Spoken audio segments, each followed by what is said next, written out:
திருவள்ளூர் அருகே 12 வயது சிறுமியை பாலியல் அத்துமீறலில் ஈடுபட்ட நபருக்கு 44 ஆண்டு சிறையும் 52,000 ரூபாய் அபராதமும் விதித்து திருவள்ளூர் போக்சோ நீதிமன்றம் தீர்ப்பளித்துள்ளது.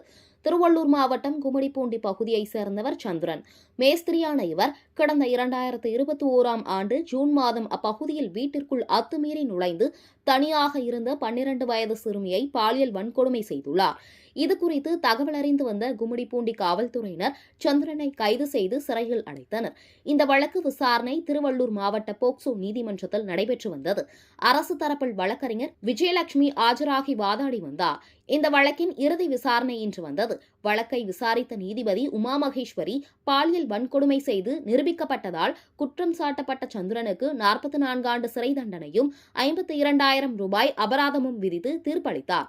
மேலும் சிறுமிக்கு நிவாரணமாக ரூபாய் 5 லட்சம் தமிழக அரசு வழங்க வேண்டும் எனவும் தீர்ப்பளித்தார். இதையடுத்து சந்திரனை கும்மிடிப்பூண்டி காவல்துறையினர் சென்னை புழல் சிறையில் அடைத்தனர்.